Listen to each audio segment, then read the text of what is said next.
Today on Further Every Day, all of the technical issues aside, we are going to look at Patrick Henry's Give Me Liberty or Give Me Death speech. Now, I do think that there's some very relevant sentiment in that speech today. It is relevant today more than ever, especially in the year of our Lord, July 13, 2025, there is something to be said about give me liberty or give me death, because unfortunately, we're getting a lot of flack and a lot of stonewalling by our government on things that we shouldn't. So I think that's going to be relevant. We're going to be starting the Screwtape letters today. We're going to do some trivia with Steve Shenanigans and a little bit of look at songs, Christian songs, and what ought and what perhaps ought not to be.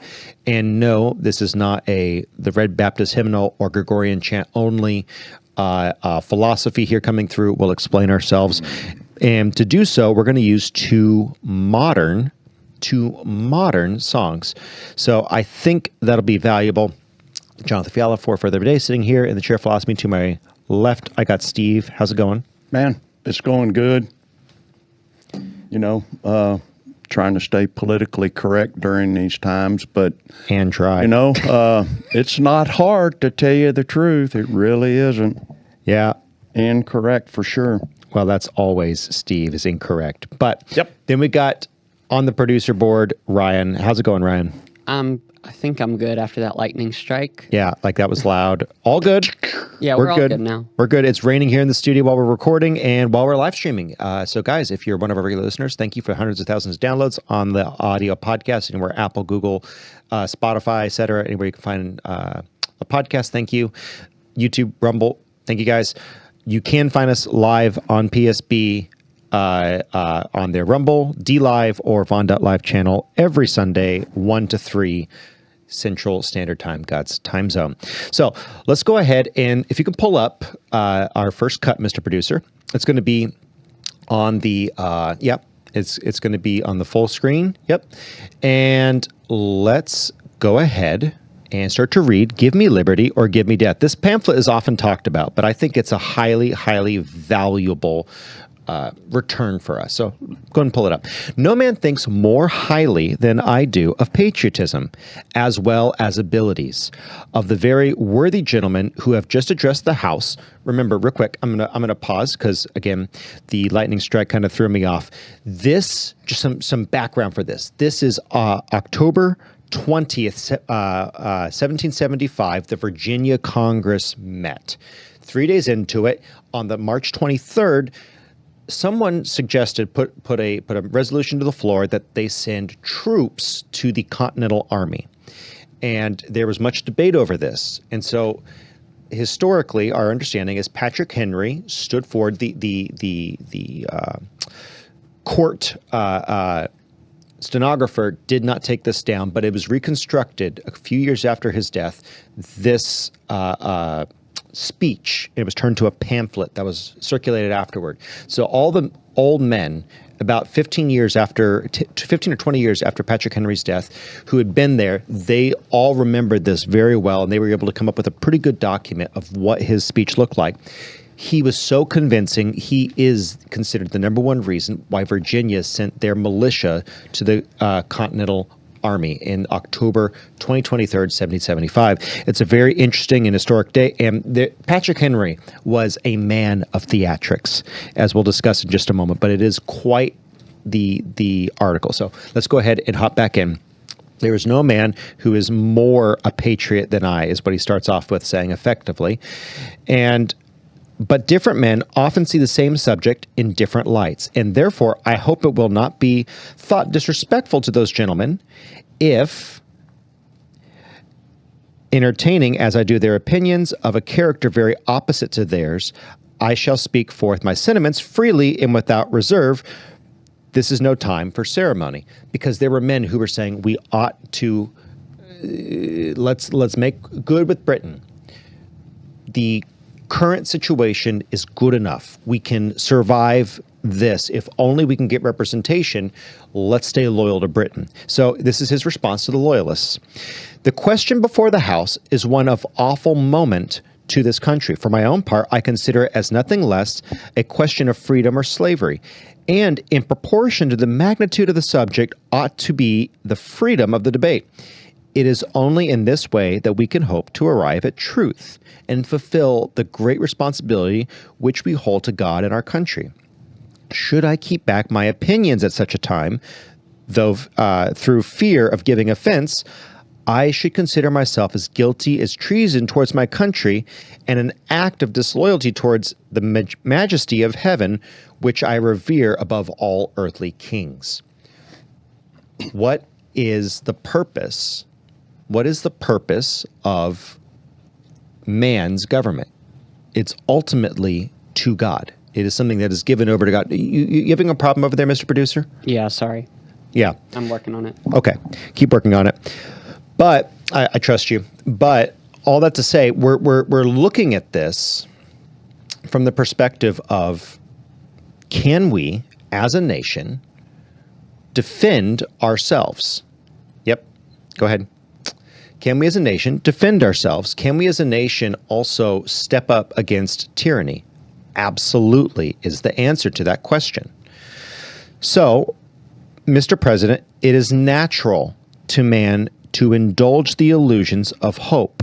We are apt to shut our eyes against a painful truth and listen to the song of that siren till she transforms us into beasts.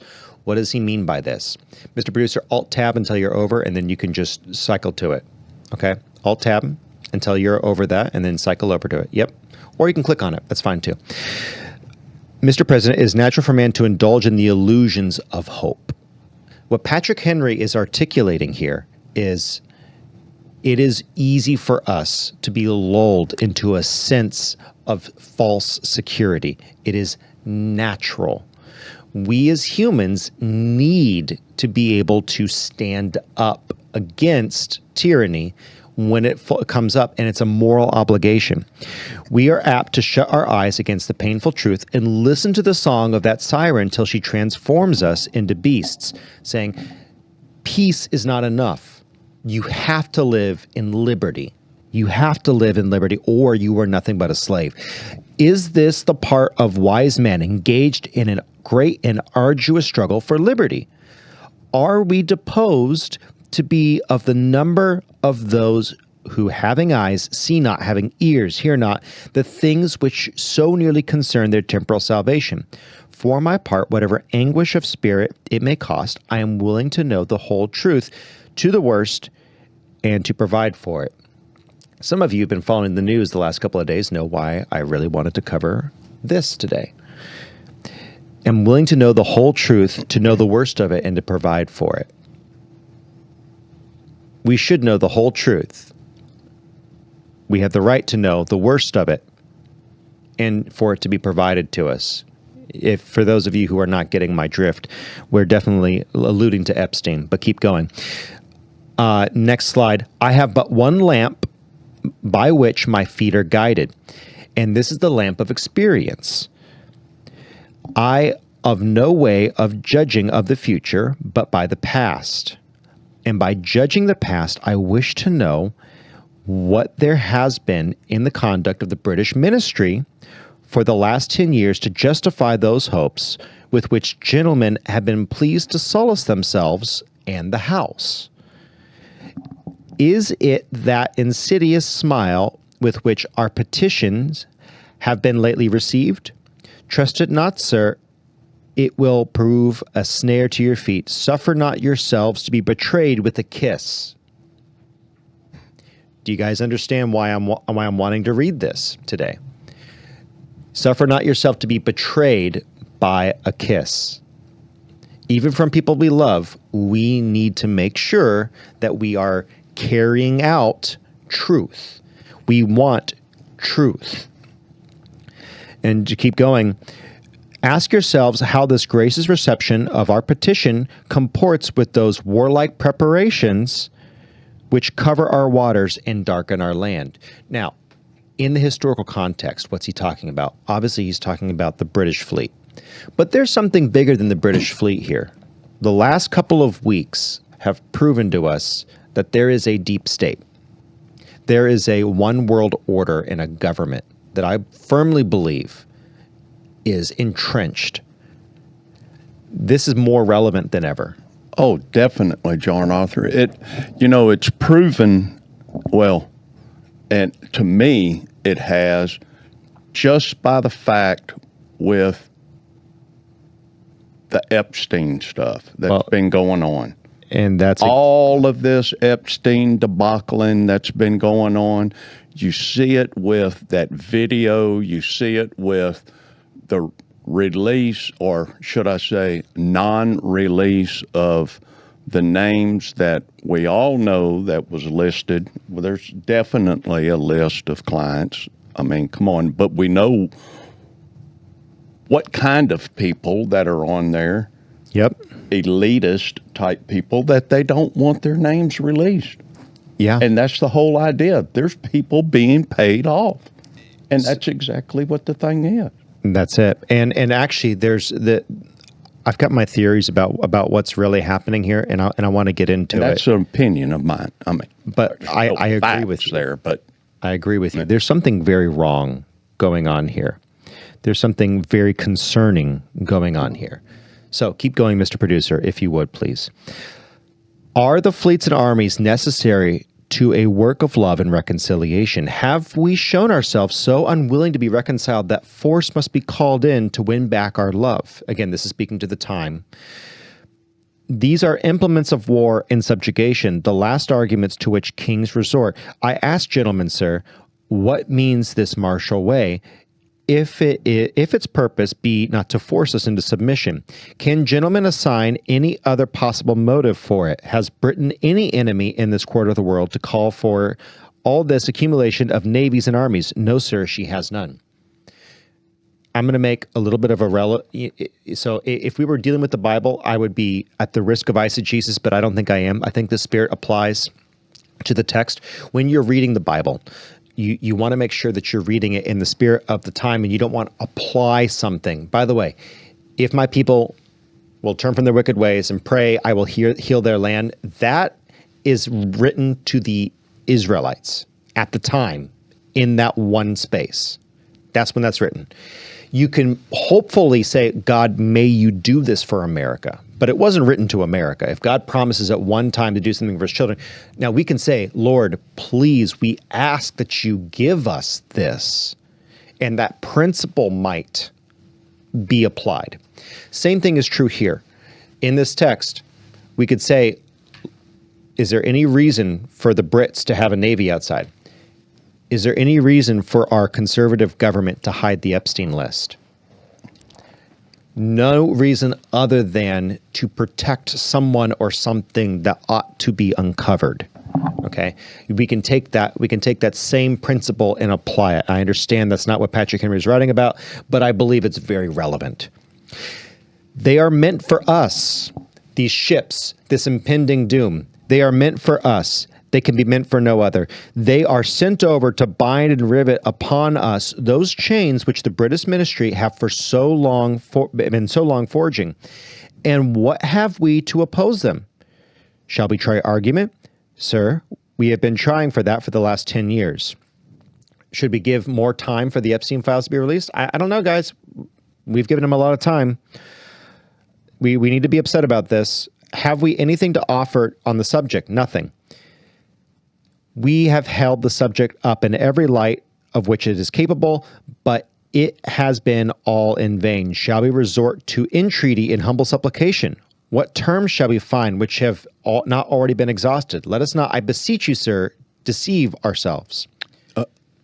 Yeah, a little pause here. This right here is, in my opinion, one of the main reasons our founding fathers foresaw the need for the Second Amendment. Was for the people of the country to stand up for what they believe when they see a corrupt government that is running a country that should not be running a country. We need to be able to have that deterrence factor. Correct. And deterrence is only set through threat or actual violence. I am not advocating violence. I'm not advocating a revolution at the moment. I'm not. But we need to be upset about this Epstein thing. We'll get to it more in depth in a moment, but I want to continue with Patrick Henry because I believe that this very wise man said some very, very good and intelligent things on the subject of a question that they had back then. Should we revolt? I don't think we're at the place of revolt yet. I really don't. And I'm not advocating that. I don't. But I am saying we're at a similar point where we need to be thinking, man, this is getting bad. If the elites are allowed to get off the hook, that is bad. That is not a free country. Free countries are only free if you have freedom enshrined in the law and if the law is applied equally. You don't have a free country if you just have laws. Are the laws equally applied also? You have to have good laws and they have to be equally applied, or there is no country. It is an oligarchy. It is some form of tyranny. Keep going, Mr. Producer. Sir, we have done everything that we could have done to avert the storm which is now coming on. Speaking about the Brits, we have petitioned, we have remonstrated, we have supplicated, we have prostrated ourselves before the throne of England and have implored its interposition to arrest the tyrannical hands of the ministry and parliament. Our petitions have been slighted. Our remonstrances have been produced additional violence and insult. Our supplications have been disregarded, and we have been spurned with contempt from the foot of the throne. In vain, after these things, may we indulge the fond hope of peace and reconciliation, that there is no longer as room for hope. I don't think we're there. Not right now. We're not as far as they were in that time. You got to remember, people were being, the redcoats were being quartered in people's homes, and women and children were being taken advantage of and ravished in the most vile way. We're not quite there, but we're getting close, like a lot closer than I ever imagined happening in our lifetime. I remember as a kid growing up, I lived in the 90s as a post-racial American kid. This is a different world, and it is getting worse. And COVID, Mr. Producer and I were talking earlier today. It's strange. This world, it is more ready for revelation, eschatological times. If your eschatology is a futurist, it is more interesting than ever. I'm not saying that we're in some sort of 7-year tribulation at the moment, but I'm saying the idea that the whole world could be taken by the idea of COVID, which we'll get to. We'll talk about COVID a little bit today. We're talking about Epstein. The fact that the world, it's like 1984 with the 3 minutes of hate. It's just, doesn't it blow your mind, Ryan? Oh, yeah. Like, just before 2020, none of us would have thought we would have gone this far. So I think Patrick Henry's words are more timely than ever. He continues, if we wish to be free, if we mean to preserve, inviolate those inestimable privileges, thank you, for which we have been so long contending, if we mean not basely to abandon the noble struggle in which we have been so long engaged, and which we pledged ourselves never to abandon until the glorious object of our contest shall be obtained, we must fight. I repeat it, sir, we must fight. An appeal to arms and to the God of hosts is all that is left in us. By the way, can you be religious? Can you be a Christian and be political? Yeah. Uh-huh. Jesus was political. Very much so. What do you think, Ryan? Yes. Jesus was political. Definitely. He debated the Sanhedrin. Who were the Sanhedrin, Ryan? They were the authority, the government of the day? They were the government. Or one of them. It was the Senate, the Supreme Court, and Caiaphas, Ananias and Caiaphas. They were you had one was the Supreme Justice, and the other one was ultimately the executive branch. And Jesus debated in the Senate of the day. Where was this speech held? It was in St. John's Episcopal Church in Richmond, Virginia. In Richmond, Virginia. That's where this was held. Okay, it's time for the church to wake up, for Christians to wake up and realize that we are absolutely called to be vocal. We're not called to be violent. We're not called to be seditious. We are called to be members of the nation in which we reside and dwell. But Americans and Christian Americans have a very unique situation. We have the ability to actually put our hands on the levers of power for righteousness' sake. We have that ability. Right now, we need to be lighting up our Congress folks and our senators' phones. We need to be telling our representatives how unhappy we are about the Epstein issue, about the COVID issue, about the illegal immigration issue. This is more of a time for activism than ever. Tell us, sir, he continues, that we are weak, unable to cope with so formidable an adversary. But when shall we be stronger? We're never stronger in America than we are right now as the people. Will it be the next week or the next year? Will it be when we are totally disarmed? That's a question for America. Mm-hmm. Will it be when we are totally disarmed and when British guards shall be stationed in every house? Shall we gather strength by irresolution and inaction? Shall we acquire the means of effectual resistance by lying supinely on our backs and hugging the delusive phantom hope until our enemies shall have bound us hand and foot? I'm just saying, quite the writer, quite the orator. Shall we sit there and take it lying down with their boot on our neck? That's the modern paraphrase. Right. And, this statement right here where it says, will it be when we are totally disarmed? Tell me, if you're not looking, with Trump in, some of the things are changing, but not completely overly being overt on them, but some things are. But see, still, you look at a lot of states, there are a lot of very strict gun laws where you are not allowed to own guns in a specific city, Chicago, for instance. Mm-hmm. Yep. It's How much stuff goes on there? Gang violence, and you're not even allowed to own a gun to protect yourself. It's only going to get worse. Exactly. It's only going to get worse. So we absolutely need more than ever to make proper use of our remedies. We have remedies in front of us. We need to be using them. So use every avenue, call everyone you can, and also we need to be considering lawfare. We need to be considering lawfare. And Tom Fenton is working on some of that for the issue of Epstein. We'll get into it in just a little bit. But keep going, Mr. Producer. Sir, we are not weak if we make a proper use of those means which the God of nature hath placed in our power. The millions of people armed in the holy cause of liberty, and in such a country as that which we possess, are invincible by any force which our enemy can send against us. Besides, sir, we shall not fight our battles alone. There is a just God who presides over the destinies of the nations, and who will raise up friends to fight our battles for us. The battle, sir, is not to the strong alone. It is to the vigilant, the active, and the brave. Besides, sir, we have no election.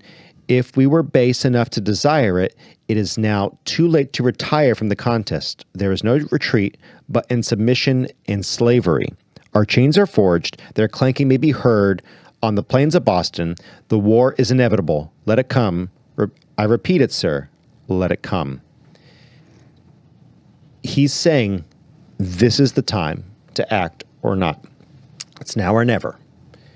Now, again, I think we have a little bit more time than Patrick Henry did. They had boats of war in the harbor. However, the New World Order has not gone away. Just because Trump is president of the United States, it doesn't mean that the Klaus Schwabs of the world don't still desire to bring us all into one world order. And we're kind of seeing that this week. We're kind of seeing that they still have a ton of power, and it should concern us. It should concern us deeply.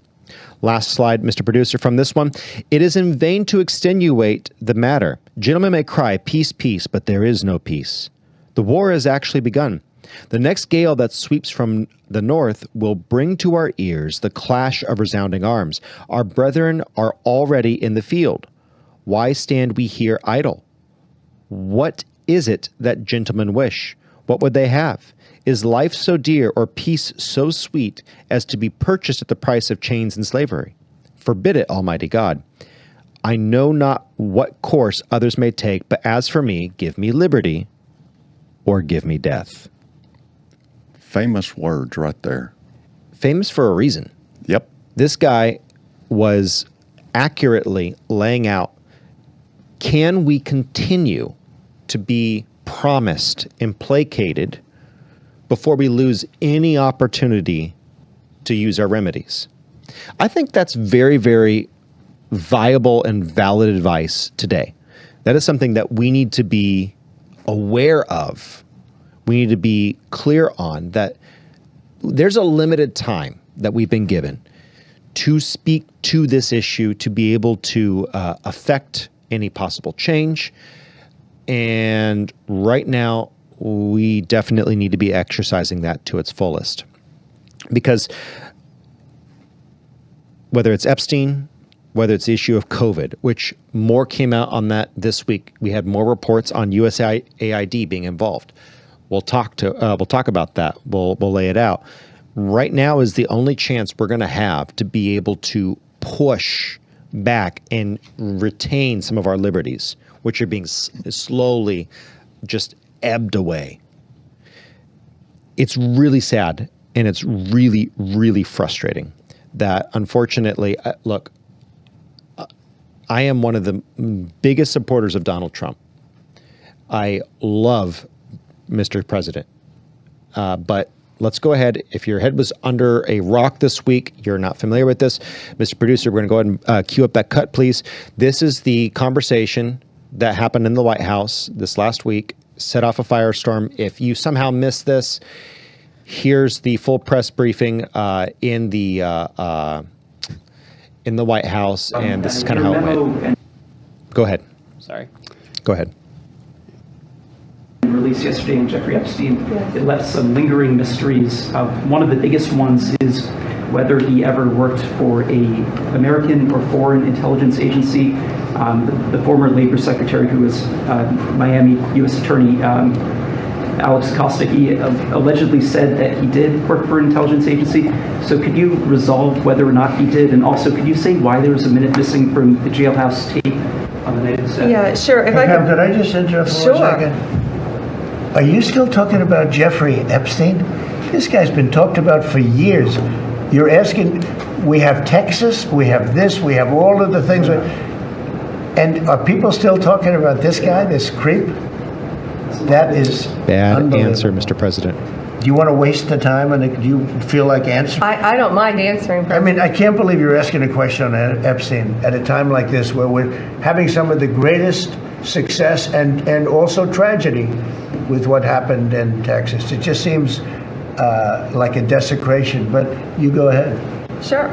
First, to back up on that, in February, I did an interview on Fox, and it's been getting a lot of attention because I said, I was asked a question about the client list, and my response was, it's sitting on my desk to be reviewed, meaning the file along with the JFK, MLK files as well. That's what I meant by that. Also, to the tens of thousands of video, they turned out to be child porn downloaded by that disgusting Jeffrey Epstein. Child porn is what they were. Never going to be released, never going to see the light of day. To him being an agent, I have no knowledge about that. We can get back to you on that. And the minute missing from the video, we released the video showing definitively the video was not conclusive, but the evidence prior to it was showing he committed suicide. And what was on that, there was a minute that was off the counter. And what we learned from Bureau of Prisons was every night, they redo that video. It's old, from like 1999. So every night the video is reset, and every night should have the same minute missing. So we're looking for that video to release that as well, showing that a minute is missing every night. And that's it on Epstein. So that answer is wildly unsatisfactory. Let me ask you this, since you're a video guy. Yeah. How much of this that she's talking about with the video? Yeah.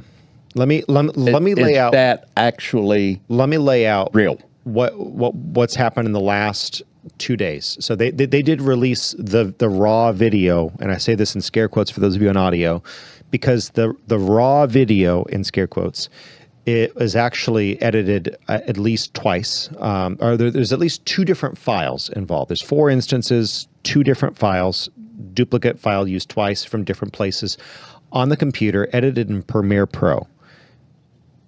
It's possible that they were trying to provide a seamless video. If you give it the very charitable explanation, it is possible that they are trying to give everything that they had. It is possible.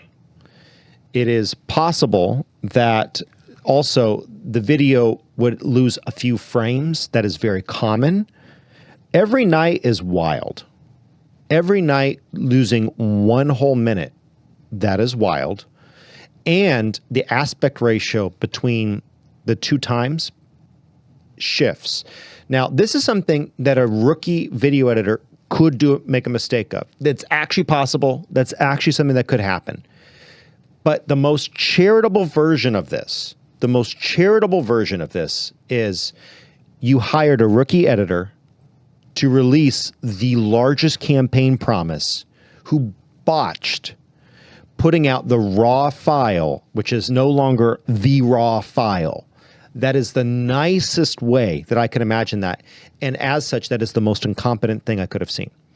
So is Trump gaming everyone? Is there something that he's doing? You know what? I hope so. I hope Mr. President is doing something wild and he's got some sort of crazy end game. I have no idea what it is. Now, and last night he dug in his heels further, but go ahead. Now, I know this is possible, but is it probable that that it happened that way? Don't know, but all the mistakes are heading in the direction of conspiracy. All the mistakes are happening in a direction of this is being hidden. Right. Why is it being hidden? I don't know. Maybe Trump, there's some version of this where Trump has a very, very good excuse for handling things this way. And before I get to it, I actually want to go ahead and pull a clip from the Sean Ryan show. And we're going to get to this in just a moment. Pause, Steve. We're going to pull this clip from the Sean Ryan show. And I want to go over what some folks are saying the actual cause and response of this is. I think it's interesting. I think it's worth looking at. It's something that we should all be able to ask, as Tucker Carlson says. I believe that it's our right and our duty to go ahead and ask. But recently, Sean Ryan, I think it was 2 days ago or 3 days ago, this clip dropped. Sean Ryan had Nick Bryant on his podcast, and they had this to say. Go ahead and play it, Mr. Producer. You got it there? It's being slow on me. Yep, I got you. Go ahead and pull it up. It's a very interesting clip. We'll play she was the one that was really hands-on running the network. But he was Maxwell. Also a spy for Ghislaine Maxwell. Israel. And so Maxwell's dad was an Israeli spy. Jamie Dimon with J.P. Morgan. J.P. Morgan just gave Epstein's victims $290 million. Let's talk about Maxwell. How did she play into everything? What was her role? Well, she was the one that was really hands-on running the network, the logistics person. I interviewed an Israeli spy, Ari Ben Menashe, on my podcast. And, you know, he's a spy. It's difficult to know if he's telling the truth or not. But, okay, so her father, Robert Maxwell, had a publishing empire. But he was also a spy for Israel and Russia and the UK and probably the US. And he had this huge publishing empire. And what he did was he went into the retirement funds of his employees and stole them all. So Maxwell's dad was an Israeli spy. Yes. Who was running logistics for Jeffrey Epstein. No. No. So he was a spy for sure, and then he had a huge publishing empire. But his daughter and was running logistics for Jeffrey Epstein. Yes, who has been named by government officials that he's untouchable because he's in intelligence. Yes. So there's a line. There's right a nexus there. Yeah. And Maxwell had a yacht called Lady Ghislaine, which was named after his daughter, Ghislaine, who was his favorite child. And he jumped off one day. And he had a very mysterious death, much like Jeffrey Epstein. Now, Which the should be cover concerning. story on it is that, I mean, because it did come out that he'd ripped off all these, the retirement funds of all these employees. I mean, millions of dollars. I mean, he destroyed all these people. I mean, a guy obviously didn't have a conscience.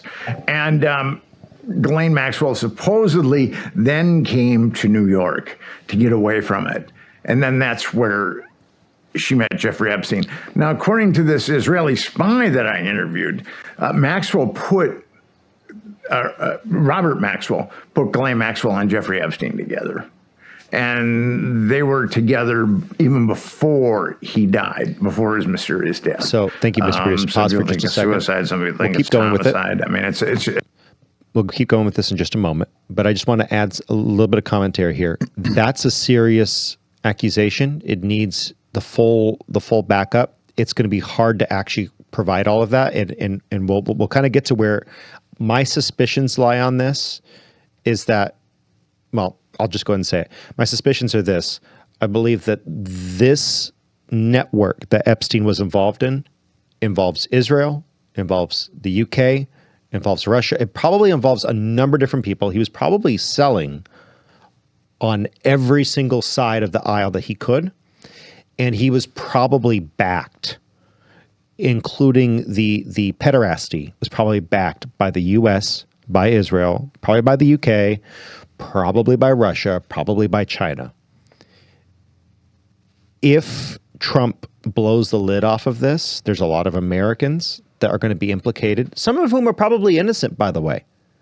Doesn't matter. It's going to become a huge quagmire. Do I believe that that's a reason to not release the list? No, I don't.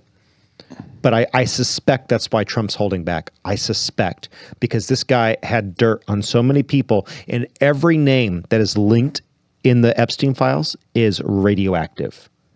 Once that list comes out, it's radioactive.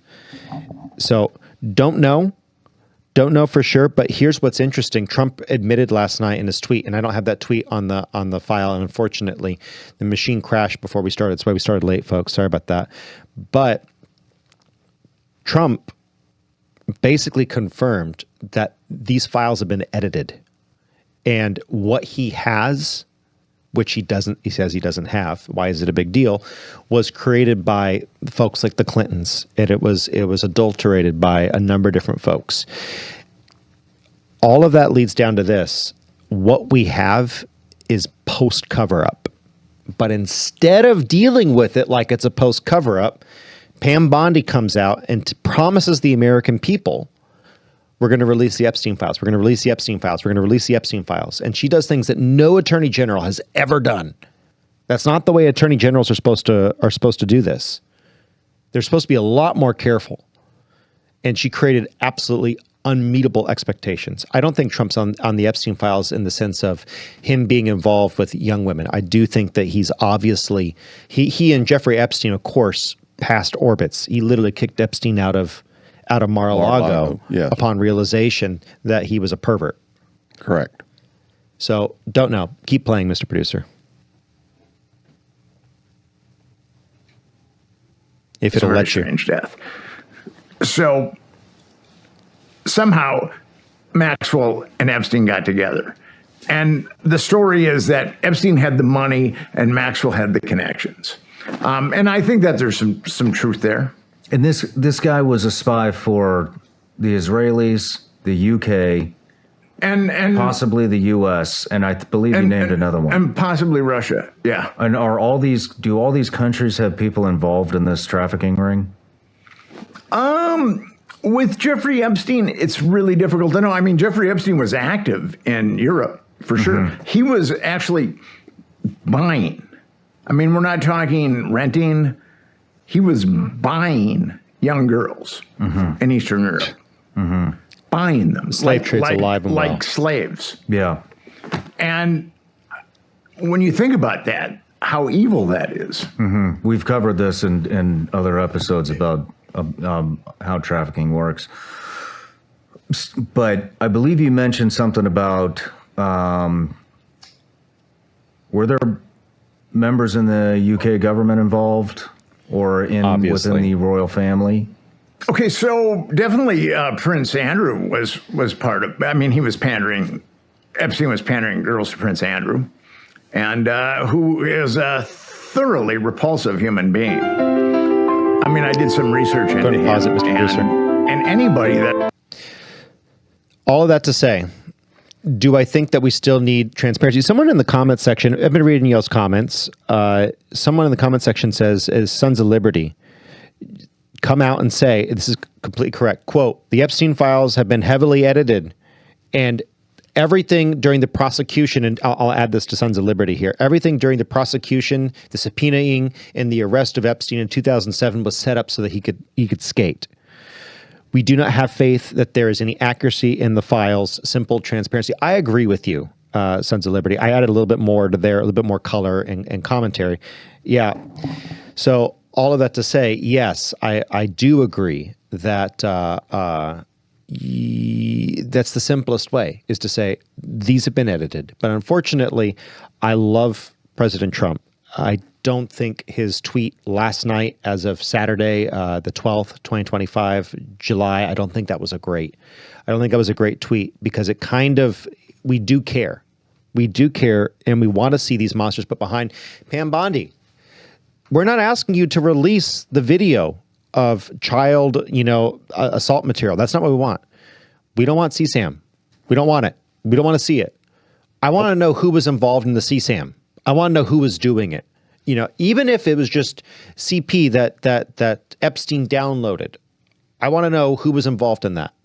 And that's also unclear. Is this just stuff that Epstein downloaded from some illicit website, or is he involved? Is like Prince Andrew involved? Are these other large figures involved? They're not saying that, so we need to demand the transparency. We need to demand that transparency. How he talks about Andrew being a thoroughly repulsive person. And in my opinion, personally, that royal family for generations has been repulsive. And probably all of these elitists that are for all of this one world government and all of this deep state stuff, in my opinion, probably all of these people are repulsive with no conscience. And that's why they are on this list. That's why Epstein was blackmailing all of these people, because he had so much dirt on them. So it's so sad. It's so sad that President Trump does not see the value of this to us. Look, I am not one of these idiots who says, vote for the Democrats next time. If you say that, I'm sorry, you are politically acting in a way that is reactionary. What we should be doing is primarying every single person who does not put pressure on President Trump. This is his last term, okay? In all likelihood, maybe he runs for a third term. I've heard the meme and the joke, and I know that he's probably doing that just to keep from being a lame duck. But in reality, when we're done with this, we need to be putting people who are young, who were not involved with Epstein.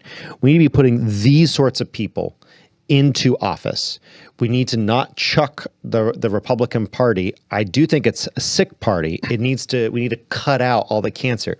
Moving to Elon's party, I think we've already seen what the Ross Perot's, dare I say, the Elons of the world do.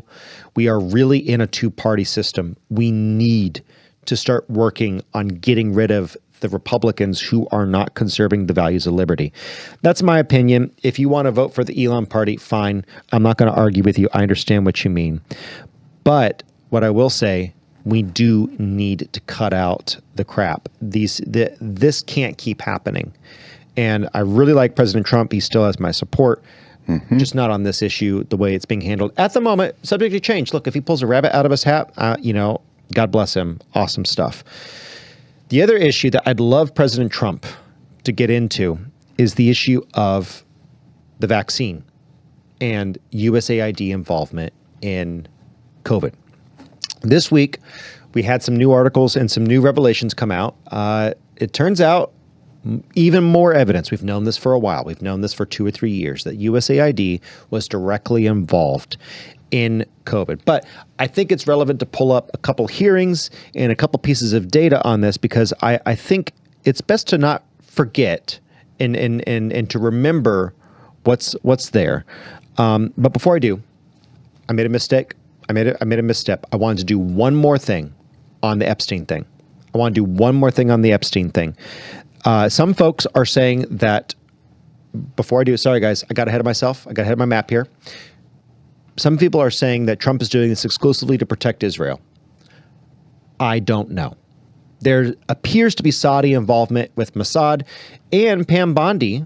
This came in from Laura Loomer last night. She actually got a hold of this. Go ahead and pull up that cut, Mr. Producer. It's going to be cut 16. This is from Laura Loomer reporting, and I do want to cover it real quick. I just don't want to forget it. I'm sorry, guys. I got started on the COVID thing. This is great. But here is what Laura Loomer uncovered. And if you follow her on X, she is worth the follow. But Pam Bondi, if you look in the yellow, she was actually getting $115,000. That's $115,000 from what country, Steve? Qatar. Yes. Okay. Getting $115,000 per month from Qatar. Is this real? I don't know. Month, man. It needs to be looked at. Pam Bondi was getting how much money from Qatar? $115,000 a month? That's a lot. That's a lot of money, man, for consulting. How many people even come close to making that a year? So again, I don't know if that's true. It needs to be looked in. It comes from Laura Loomer. I generally find her takes to be quite interesting, insightful, and valuable. So I don't think she would put out baloney. I think that's worth looking at. There are people who say, okay, but then there's a connection with Israel and Qatar, and they were back funding Hamas. I don't know. Needs to be looked at. More needs to be looked at. I think it's all very interesting. Very interesting. But the fact that Loomer found this, I found that, Bondi's been getting moolah from the mullahs. So lots of moolah from the mullahs. Mullahs got lots of moolah. Yeah, they do. So we were going to do a bad meme edit on that, but you are spared. Thank you, dear audience. So I apologize. But I think it's interesting. I think it's worth looking at, and more knowledge is necessary. More digging is necessary. For those of you who are intelligent, send us info. Always love to see that.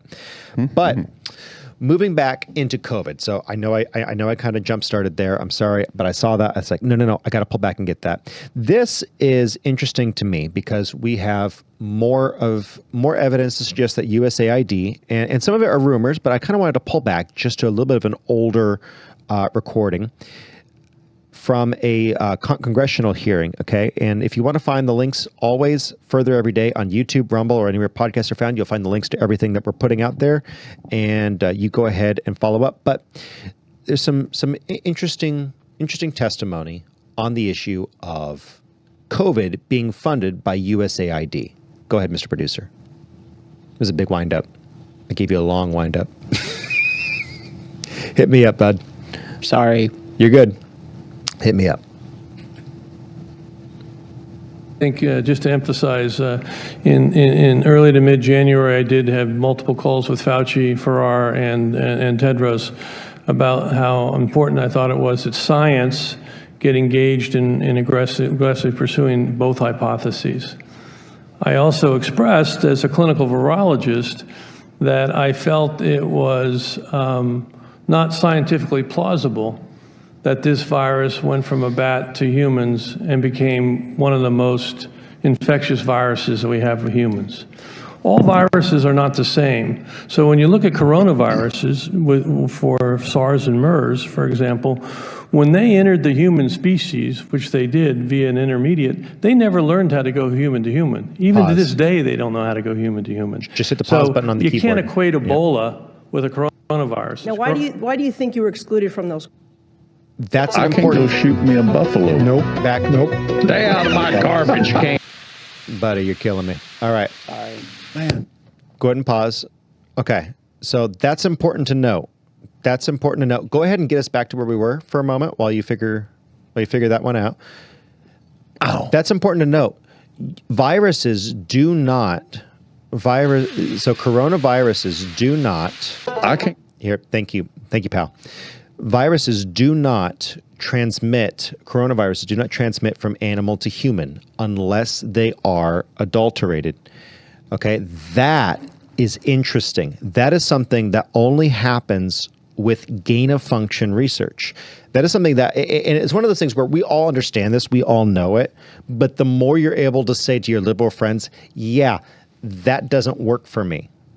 We need to be able to have that response. It's part of apologetics. If you're defending the Christian faith, you need to be able to have a response. If you are needing to be able to have a response to this, we need to be able to respond to this with a good answer. Yes, Steve? Yeah, here's one thing I know that why I know coronavirus doesn't go from animals to people is because at one time I used to raise dogs, okay? And if you don't get your dogs vaccinated and give them their shots quick enough, which I found out through one of the first litters that I was dealing with when I was raising them, was that you'll have dogs your puppies will get coronavirus real easy and they'll die.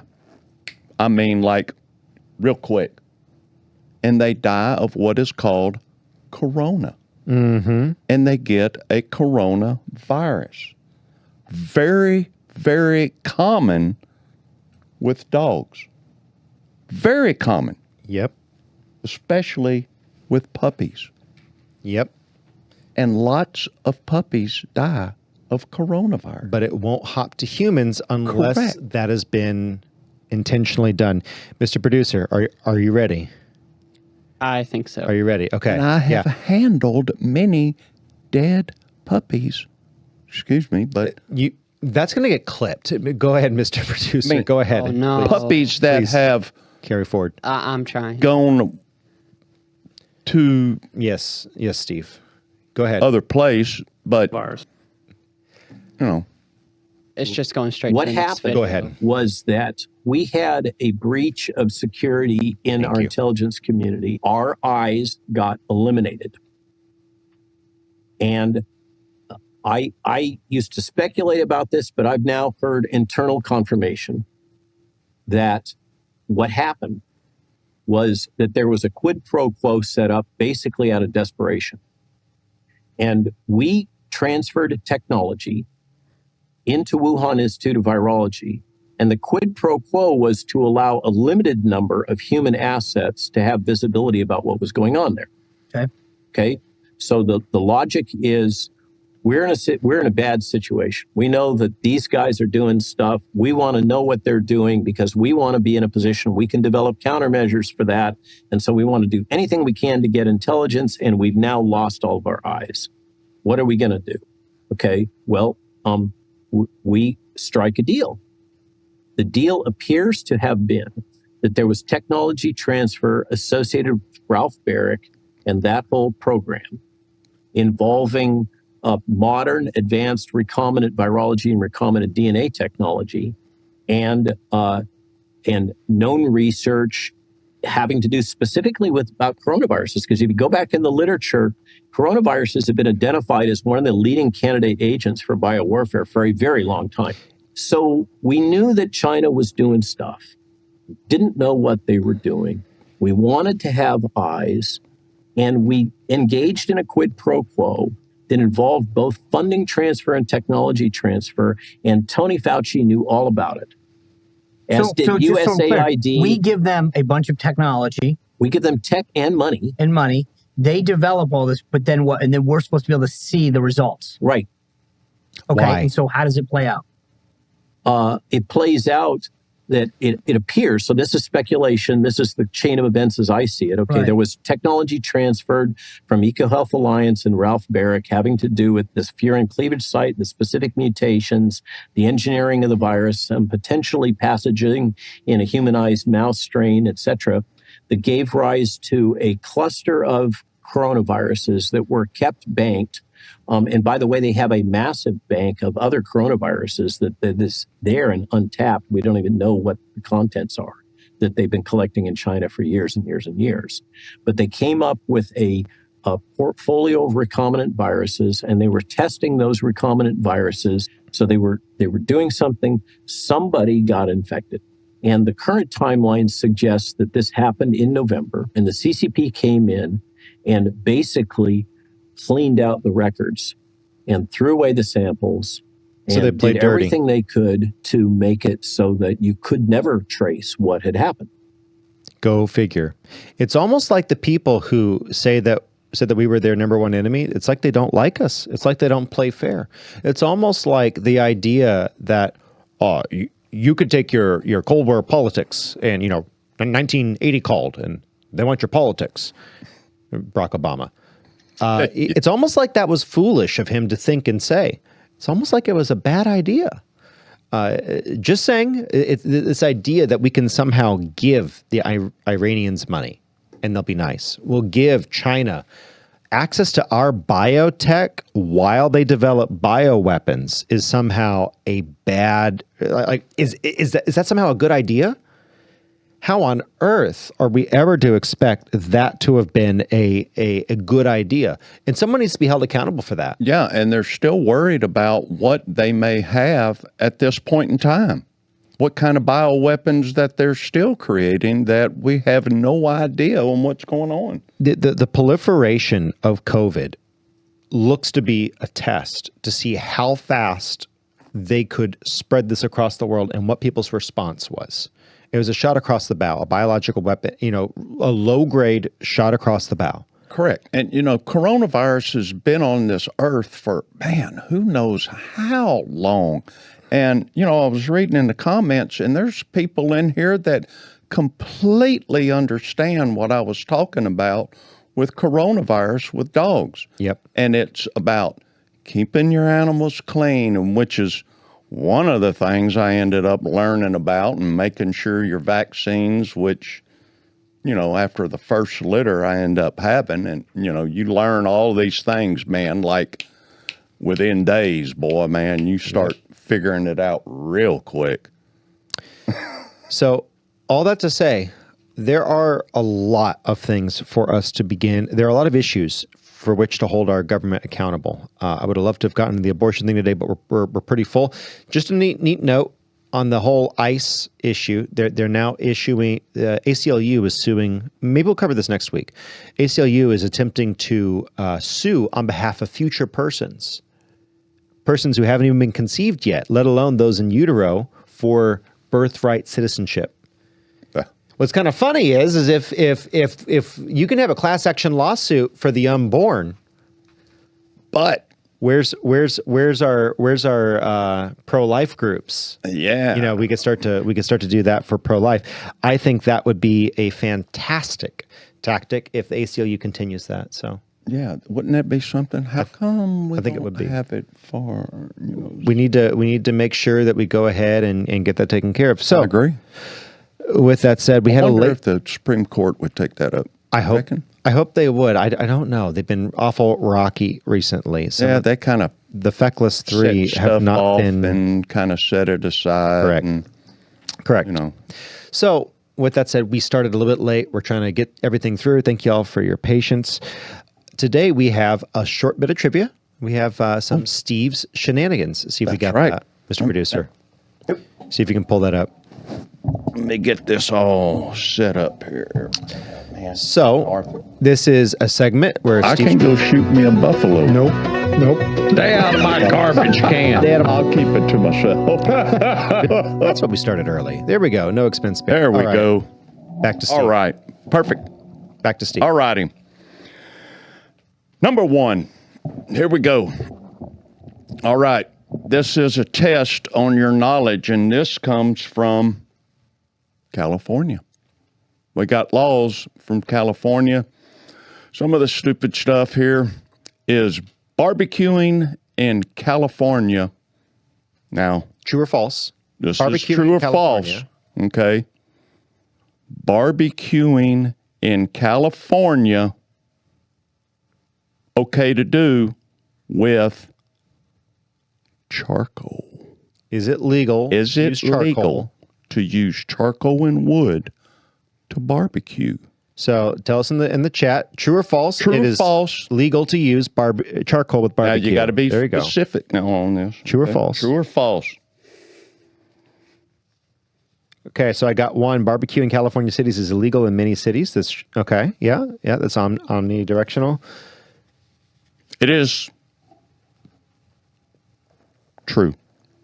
You can, but the problem with it is now, how many people have a barbecue that is closer than 10 feet to something like something that is wood, plastic, or any kind of thing that can catch on fire?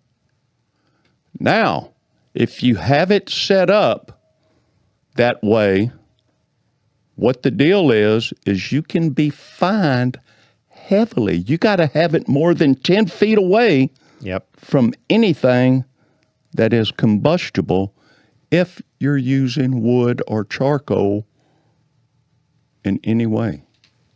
Okay? Now, number 2 is feeding wild parrots, which California has a lot of. Is it against the law? True or false? Can you feeding wild parrots is legal? Feed, true or false? Is it true or false? Can you feed wild parrots? 1, 2, 3, count of 5, 6, 8, 10. True, you can. You can, but you have certain regulations in feeding wild parrots. What are they, Steve? The things are, you have to be restricted on it because why? I don't know. You don't know? Keep going. Okay.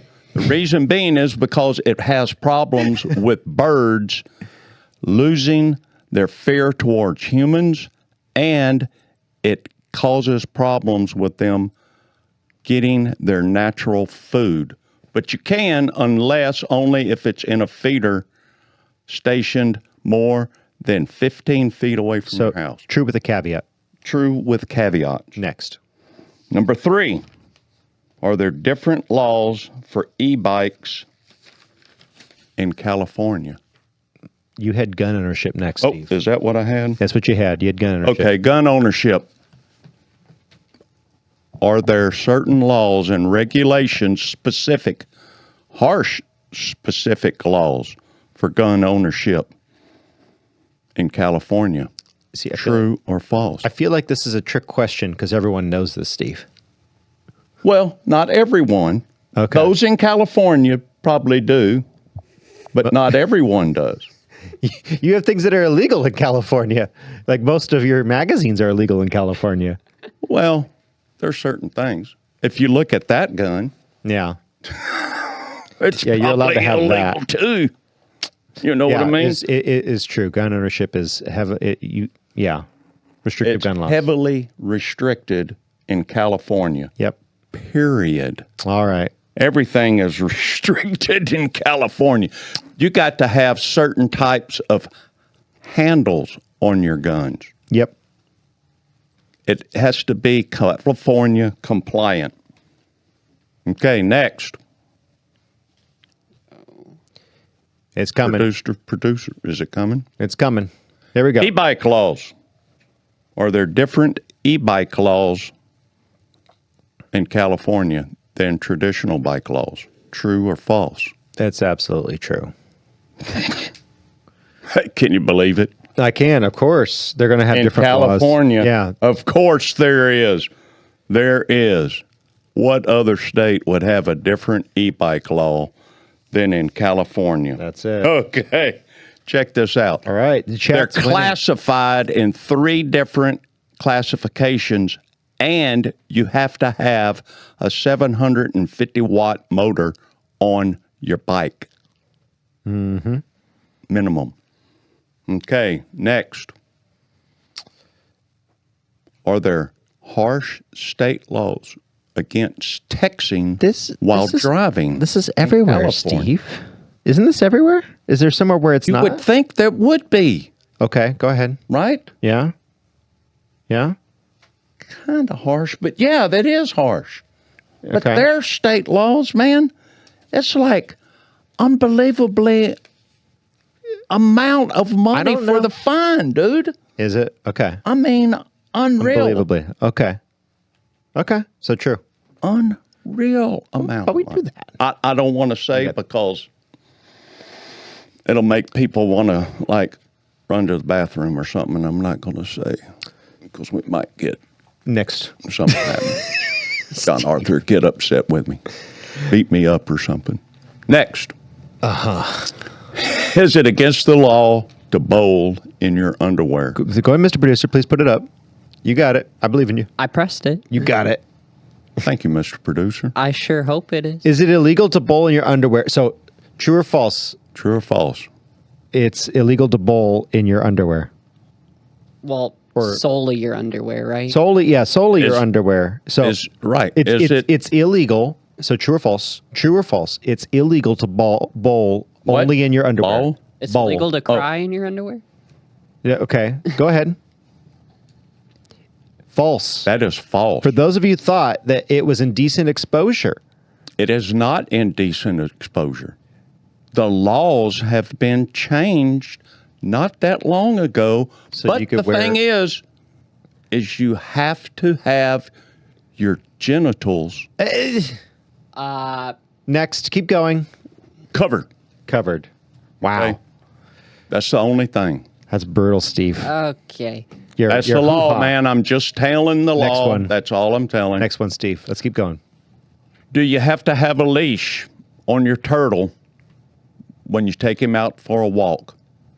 True or false? True or false? You must have a leash on your turtle when you take it for Must a walk. have a leash. You must have a leash. True or false? We give you 5 seconds. 4, 3, 2, 1. False. It's false. You're allowed to take your turtle on a walk without a leash. I thought this was a It's grift, fad. but apparently people actually do put their turtles on People leashes. actually put leash. Yes, and you know something? You can go to websites that have leashes for turtles. Okay, so Sons of Liberty is winning the chat today. Only if it's Turtle Mitch McConnell. I agree. Next one. Do you get to have a blast with fireworks? Where? Not really Where? in California. In California. Okay. Do so you is this get to big on have a California blast Day? with fireworks? No. False. False. You do not get to 10, have- 11, 8, 6, 4, 3, 2, 1. No, everyone knows. You're not allowed to No. do fireworks in California. Oh, but Wait, what? the thing is, With a caveat. a caveat. They have to be sane and safe fireworks. But there are fireworks. Now, this is the deal. I'm going to come out and say it, okay, because I am politically incorrect, John Arthur. Steve, we got to keep going. Go. Okay, I'm going, man. I'm trying to go as fast as I can. He's bugging me. Okay, this is the deal. How many of you used exploding fireworks? Raise your hand. Yeah. My hand I is did. I was 10 years old. You exploding fireworks. Kids, you can't use exploding fireworks. You can't use a sparkler longer than 10 inches, man. How many people used bottle rockets? Yeah. How many people used Roman candles? You can't even use a Roman candle. Yeah. Get out of town. Not, Come on. Not cool. That is not cool. Soul Man. sucking. Really? I love how Mr. Steve is so passionate about this stuff. Passionate about really? it. Yep. All right. Come on. I think My we should goodness. Bottle rocket wars. make Come on. bottle rockets great again. We did that as kids. I had all kinds. I still have bottle rocket wars. Come on. We shot mortars at each Sane and sober. Explain some of the sane brain and sober. Sane and safe. They label them sane and safe. I mean, really. He's got to be sane and safe. Yeah, I'm with you. I think that's. I mean, that terrible. is absurd, dude. It's upsetting. Really. So California for you, though, people. It's California. Hey, what can I say? This has been Steve Shenanigans. Moving in to the next one. Ryan's really excited about this. This is Ryan. Yay. Ryan wanted to do a song review real quick. So let's go ahead and do it. Okay. Steve's going to take a quick step out. He's in a hurry. He's got to actually be somewhere. Yeah. So I was prodding him along to make sure he got done so that he could get to his next appointment. He'll be back in a minute. But absolutely silly. Today we're going to be looking at two. Last week we looked at two pop songs, a relatively harmless pop, and then One was. very cringe pop, a very seriously destructive pop. I agree, Mr. Producer. So Mr. Producer wanted to do this. Go ahead and pull it up. We're going to, and just so that people don't think that we are saying you must sing only Gregorian chants or only out of some red hymnal that the Baptists own. That is not what we're saying. These are both modern songs, one with a weak and one with a strong theological premise. So carry it away, Mr. Producer. All right. So first song is As You Find Me by Hillsong United. Uh-oh. Some people are going to be mad, but keep going. Yeah, I know. Okay. All right. So do you want me to go ahead and read I want you to read it. Yeah, I do. First one, I've been strong and I've been broken within a moment. I've been faithful and I've been reckless at every bend. I've held everything together and watched it shatter. I've stood tall and I've crumbled in the same breath. So let me say this, and Mr. Producer, I want you to respond to this. Okay. Your biggest issue that you're bringing out right now is when people are singing a worship song. We're talking about things that you would sing in a hall of worship. One of the big complaints about the Protestant Reformation is that, and our Catholic brothers and sisters get really frustrated with us because a lot of the songs that we sing are fluff. And some of them are even theologically suspect or weak, where you're setting people up for a fall. Is that where you're going with this? Yes. You got to make sure you set it up. So go ahead, keep going. Exactly. So what's the issue you're seeing here? Well, not much so far. We're Keep getting going. there. We're Keep getting going. there. All right, verse 2. I have wrestled and I have trembled towards surrender, chased my heart adrift and drifted home again, plundered blessing till I've been desperate to find redemption, and every time I turn around, Lord, you're still there. So I don't personally have much issue with this song so far. Just for my taste, it's a bit fluffy, but Yeah. I don't think anything super theologically. I've been faithful, I've been reckless was the first verse. I'm not a big fan of that. Yeah. God's love is never reckless, and we're never called to be reckless. We're called to be fully submitted, and that is different. But I'm not going to stickle on that. Keep going. All right. It's just a little bit weak, Yeah. but it's fine. All right. The pre-choruses. Here's my problem. Listen to this here. I was found before I was lost. I was yours before I was not. What? Well, so See, I don't understand what they're saying there. It sounds like they're saying like. See, it makes me think of the verse like you were once like enemies of God. Remember where that verse is found? Yep. We were once the enemies of God. Yeah, and it sounds like they're going against that verse. And so I would say that they're not going against they're not going against Romans 5:10, which says, "For while we were still God's enemies, we were reconciled to him through the death of his son. How much more, having been reconciled, shall we be saved through his life?" That is not necessarily being gone against, but the fact of the matter is it's weakly written. And so that's not to say anything bad about it per se, other than there are better songs. There are better things for us to sing, and especially, I will say there is something to be said about the weakness of Protestant worship music. As a Protestant, okay, well, I don't know. You wouldn't really define a Baptist as a Protestant. We didn't protest, but still, keep going. Now, there's grace to spare for all my mistakes, and that part just wrecks me. And then the pre-chorus says, the pre-chorus to that is, sorry, you wear the scars for all my mistakes, and that part just wrecks me. Mm-hmm. Yeah. So the only thing, like I said, is I was found before I was lost. But you came into this world lost. You came into this world lost. And then you were found. So. Come on, Steve. I don't know. That was fast. I really thought you were going to be gone for a while. Okay. All good. So let's compare this to even a more modern song, something that has a little bit more substance to it. And this is the point. So when people say, "Oh, you bring drums into the church," that's when the church is going downhill and it's all evil. I'm sorry, David danced to drums. The question is, it's not it's not necessarily the instruments, but it's the substance of what's being worshipped and how it's being done. I think there's weaker theology and there's stronger theology. It's not necessarily that some of these songs are outright wrong. It's just there's better songs to sing. There are better things to put in people's hearts and minds. So go ahead, Mr. Producer. You wanted to introduce another song real quick. If you don't mind, I'd like to, that first one, when I listened to that song, it sounded kind of sad to me. Yeah. Not so much as the words, but the music and the way they were singing it. Well, if you wanted to get into an issue, it seemed sad, and I was like,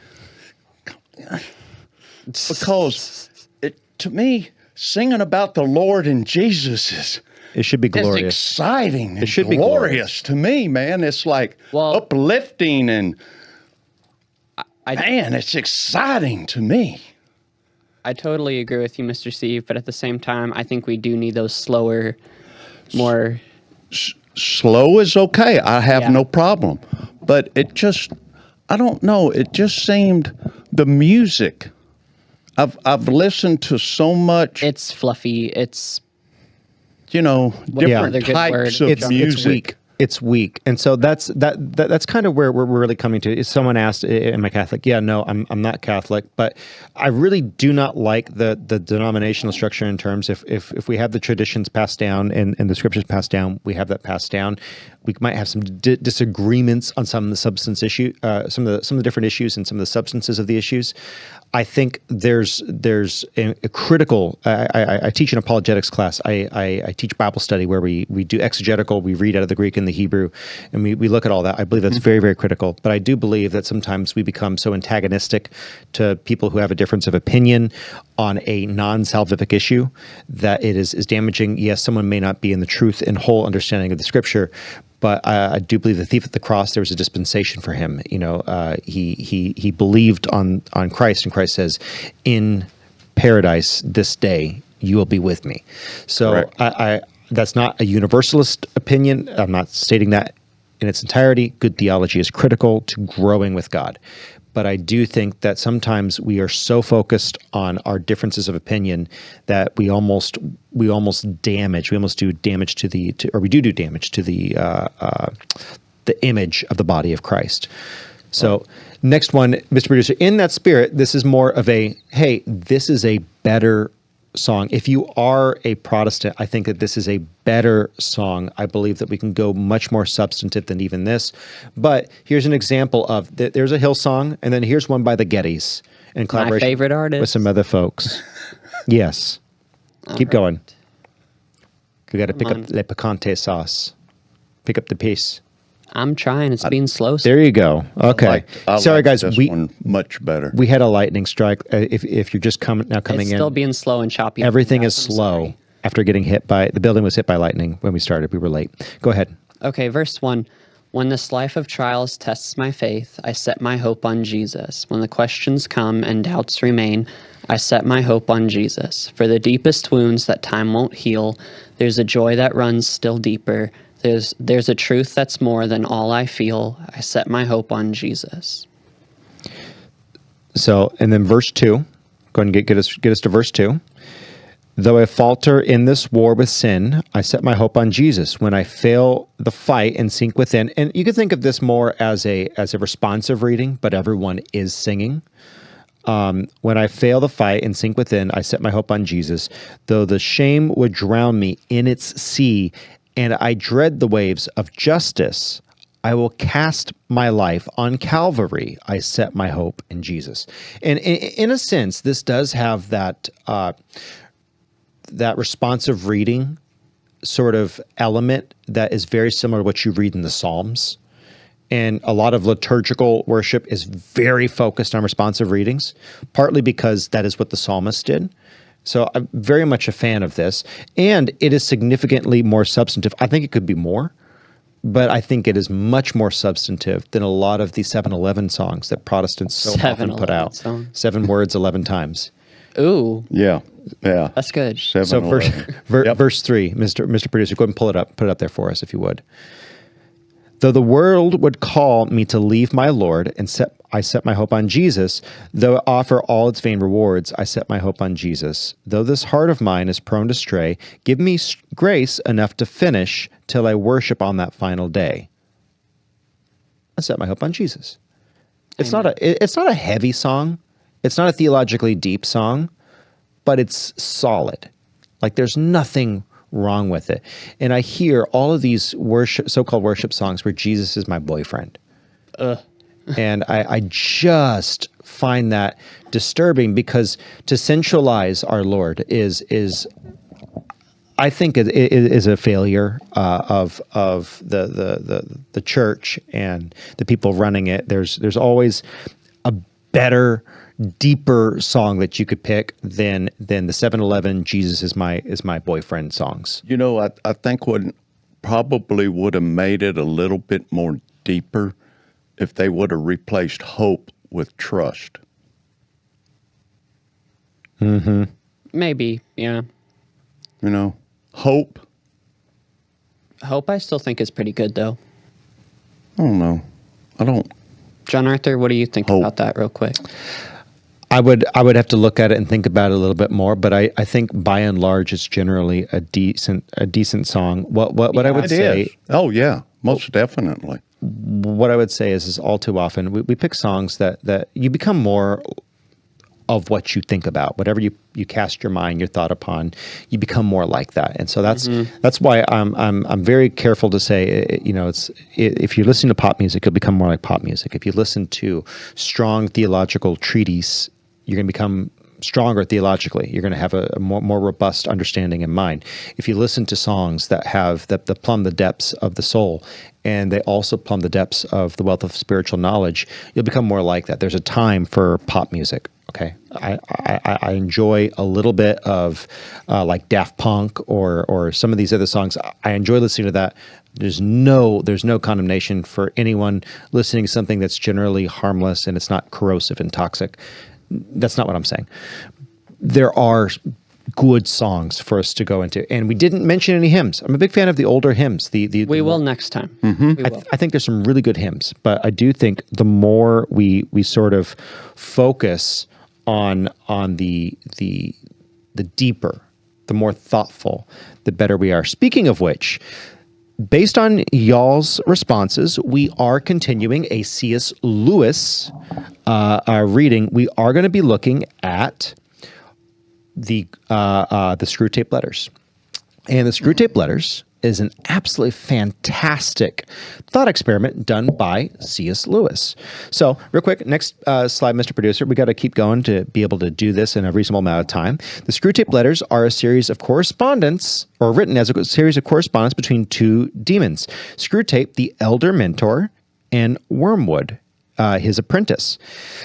In this correspondence, Screwtape encourages Wormwood in how to tempt Wormwood's patient. I say that in scare quotes. The human, a young man in the World War era of Britain. In this thread of conversation, Lewis explores the base temptations of men and how Satan and his tempters might indeed think about our own existence and how they may work to tempt the souls of men. Although Lewis is very quick to note that your own lusts will often do just as much as a demon or devil of hell. So today we're going to look at the preface in short. We're going to read through it real quick. And it's an explanation of the concept of demonology through the lens of a letter collector. I do not know how I have come into I will not tell you how I've come into possession of these letters, but I do have them, he says, and then he goes into lesson 1 from Screwtape to Wormwood. So we're going to read the preface here. Preface. I have no intention of explaining how the correspondence which I now offer to the public fell into my hands. There are two equal and opposite errors into which our race can fall about the devils. One is to disbelieve in their existence.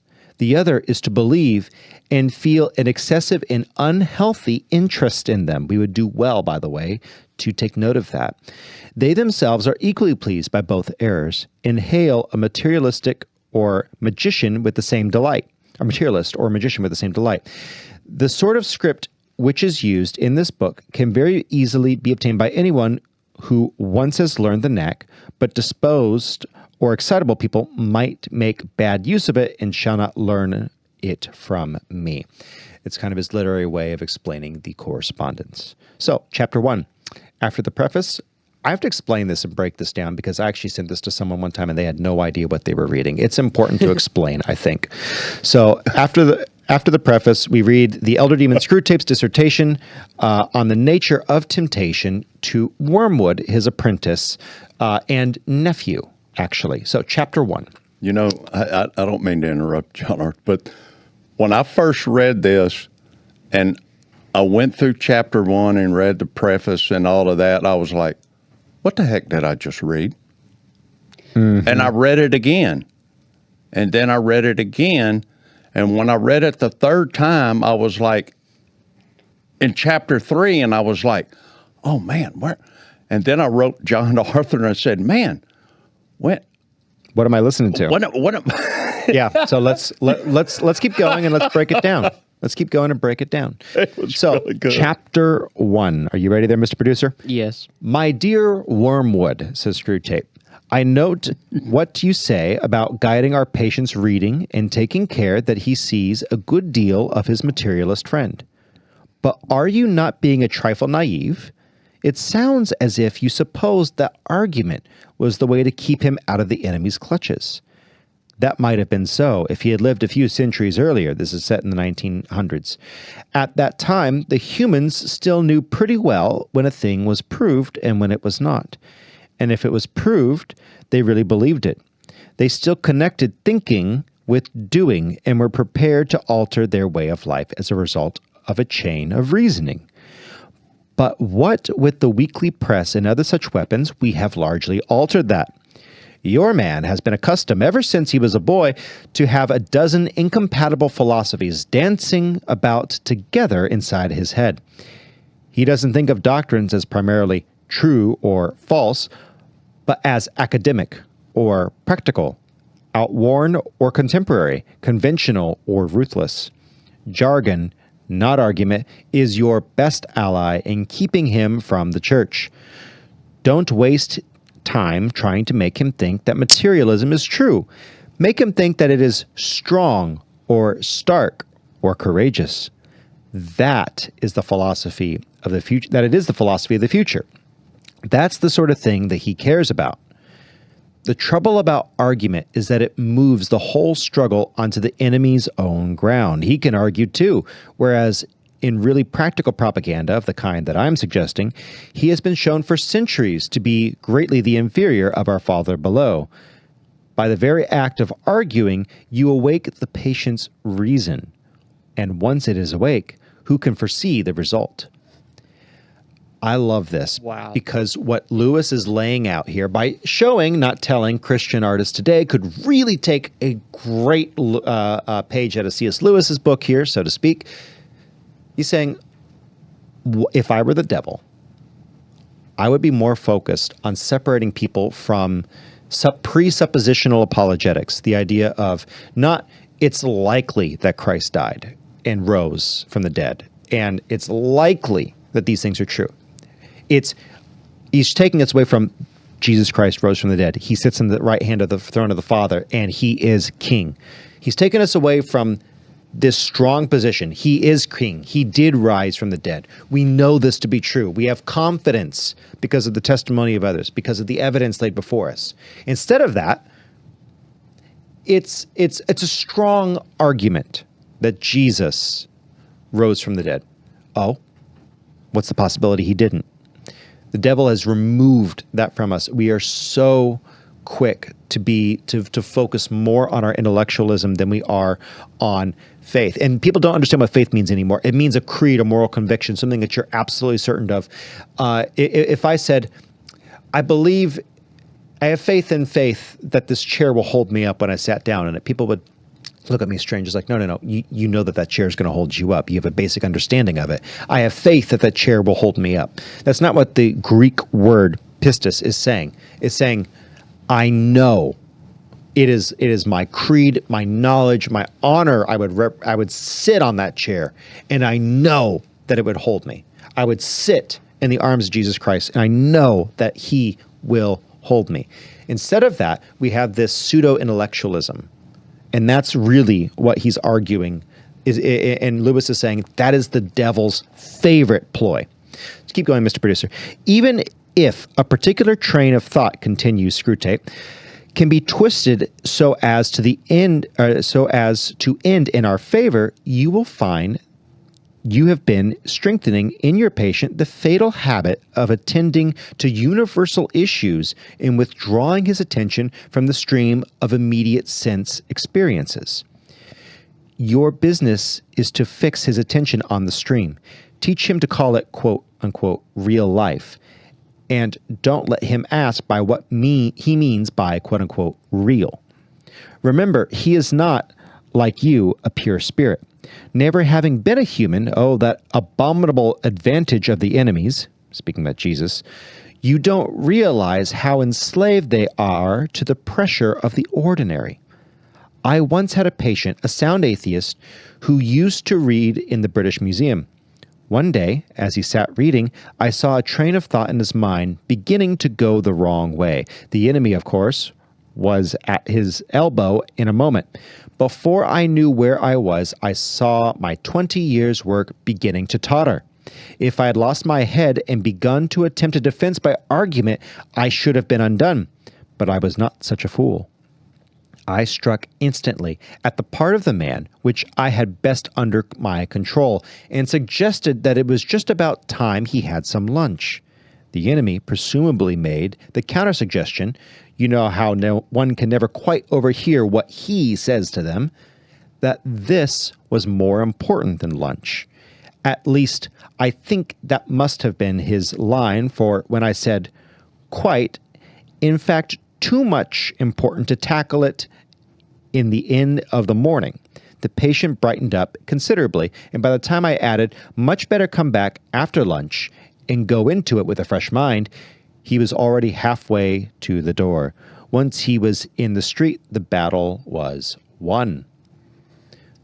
What's Lewis saying here? Our day-to-day lives, our senses, our sensory perceptions can get in the way of true conviction. And it's one of the quickest ways, procrastination, even the sense of good things. Eating is a good thing. But temptation comes in many forms and facets, always in the form of something good being perverted. One of the best ways that Satan has and your own flesh has to keep you in sin is the temptation of the ordinary to remove you when conviction starts to strike. You know, what's interesting is the idea that they're calling this person their patient. I know. That is one of the most interesting things. They're patient, like they're operating. What do you do to a patient? You fix them. Yep. You got to make them well. And in Wormwood and Screwtape's mind, in their idea as a demon, they're making them better in their You got to speak into the mic. I didn't even hear that. Their image, which is making them better because he's atheist. So, and the enemy is Jesus. And the enemy is Jesus. So, all that to say, keep going, Mr. Producer. We're going to try to get to the end of this chapter, which is very short. So he continues. I showed him a newsboy shouting the midday paper and a number 73 bus going past. Before he reached the bottom of the steps, I'd gotten into him an unalterable conviction that whatever odd idea might come into a man's head when he was shut up alone with his books, a healthy dose of quote-unquote real life, by which he meant the bus and the newsboy, was enough to show him that all that sort of thing just couldn't be true. He knew he had a narrow escape, and in later years was fond of talking about that inarticulate sense of actuality, which is our ultimate safeguard against the aberrations of mere logic. He is now safe in our Father's house. You begin to see the point. Thanks to processes which we set at work in them centuries ago, they find it all but impossible to believe in the unfamiliar while the familiar is before their eyes. Keep pressing home on him the ordinances of things, or the ordinariness of all things. Above all, do not attempt to use science, I mean the real sciences, as a defense against Christianity. They will positively encourage him to think about realities he cannot touch or see. There have been sad cases among modern physicists. If he must dabble in science, keep him on the economics and sociology. Don't let him get away from that invaluable, quote-unquote, real life. But the best of all is to let him read no science, but to give him a grand general idea that he knows it all and that everything he happens to have picked up in casual talk and reading is, quote-unquote, the results of modern investigation. Modem. Modern investigation. Okay, sorry. Do remember, I know what it says there. It's modern investigation. Okay, I'm sorry. Do remember, you are there to fuddle him. From the way some of you young fiends talk, anyone would suppose it was our job to teach. Your affectionate uncle, Screwtape. That is the first chapter of the Screwtape letters. I know that one font is a little bit weird, but it is modern thought. It is not modem as in the modem in your house for your router, but modern thought. So, what do you think, Steve? 2 Corinthians 5:7. We walk by faith, not by sight. And faith is a substance of things hoped for, the evidence of things not seen. The core conviction that something is true based on the evidence you have. It is something that is made and is something that is formed with informed understanding and ideas. Yep. We know our God. And I think the enemy knows us very well as well. So it's important to remember that. More than we would like to know. That's why it's so easy for him to get us to sin and lie to us about, it makes you wonder, go, how was it why did I do that? Mm-hmm. You're a sinner, man. Everybody is. Everyone is ultimately a sinner. Demons of hell know about you. They know a lot about you. They know you as well or better than you do. Exactly. And they are very quick to move. Your own lusts, I believe, do a lot more than the demons and devils of hell, but do not mistake it. They are about. Your thoughts, Mr. Producer? I know me and John Arthur have talked about, he's talked to me about this book a lot, and starting to go through it, it's very interesting seeing how Lewis seeing how demons may work May work. May work, yeah. May work. So it's Lewis's. So someone's asking, what was he reading? He must be just joining us. Yes, it is the Screwtape Letters by C.S. Lewis. We're starting that off this week as per popular request. If you have a different segment idea or a different book you'd like us to read, I think a little bit of Lewis would be good for a while. But C.S. Lewis really deeply thought about the way the heavenly and the hellish realms would have interacted. And he largely quoted, by the end of this book, you'll have seen his version of, what was his name? Harvey, what's the guy's name? If I Were the Devil. If I Were the If I Were the Devil, C.S. Lewis's version of that monologue, you basically have it in the Screwtape Letters, and he called American and European politics to a T. It was very, very, very poignant, very much on point. And if anything, he was further on point than anyone else in his day.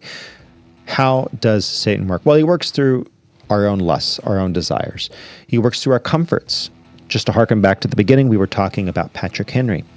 Patrick Henry said, look, are we going to be lulled into complacency by the promise of peace, by the promise of another day? Things will get better. Or are we going to stand up and are we going to do what we know is just? Are we going to protect our families? Are we going to protect our country? Are we going to grow a nation that loves God? Are we going to ignore the conviction of God in our own lives? Something to think about this week. Are you ignoring the conviction of God in your life?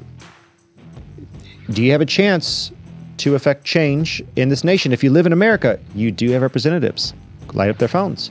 Whether it's about Epstein, whether it's about COVID, whether it's about the Second Amendment, whether it's about abortion. That whole new concept, I think, is amazing that ACLU is attempting to prosecute for future persons. I think it's a serious thing. We will talk about it next week. With that said, we love you so much. We got anything else for you? You have a wonderful week.